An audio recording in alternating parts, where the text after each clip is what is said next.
Le pain sans levain est un pain plat ou en galette, sans levure, ni autre substance utilisée pour produire la fermentation de la pâte. Souvent, ce type de pain est utilisé pour célébrer la communion ou la table du Seigneur.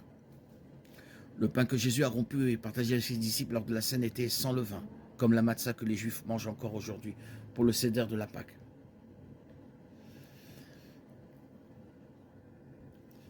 La veille de sa mort, le Christ s'est réuni avec ses disciples pour célébrer la fête de la Pâque, Matthieu 26, Marc 14, 22, Luc 22, 15, 20, Jean 13, 21. Lorsque Dieu a institué pour la première fois cette fête annuelle associée à la fête des pains sans levain, il a demandé aux Israélites de ne manger que du pain sans levain pendant 7 jours pour commémorer la sortie de la nation de l'esclavage en Égypte. Le commandement était si strict que quiconque mangeait du pain fait avec de la levure pendant la fête serait retranché de la communauté d'Israël. Le vin symbolise généralement le péché, la corruption et la décadence.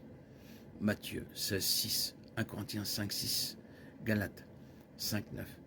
Le pain d'affliction sans levain utilisé pendant la fête des pains sans levain, Deutéronome 16, 3, rappelle au peuple sa sortie précipitée d'Égypte alors qu'il n'avait pas eu le temps d'attendre que le pain lève.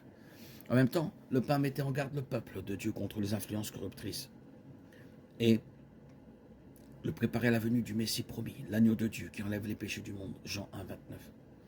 En obéissance exacte à la loi de Moïse et avec l'ajout ultérieur encore pratiqué aujourd'hui de 4 coupes de vin représentant la sanctification, la délivrance, la rédemption et la restauration basée sur la promesse quadruple de Dieu aux Israélites alors qu'ils étaient encore en esclavage en Égypte, Exode 6, 6, 7.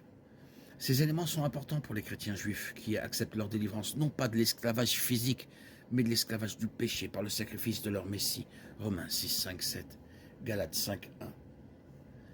C'est pour la liberté que Christ nous a affranchis. Tenez donc ferme et ne vous mettez pas de nouveau sous le joug de la servitude. Car si nous sommes unis à lui par une mort semblable à la sienne, nous le serons aussi par une résurrection semblable à la sienne. Nous savons que notre vieil homme a été crucifié avec lui afin que le corps du péché soit réduit à l'impuissance, pour que nous ne soyons plus esclaves du péché, car celui qui est mort est affranchi du péché.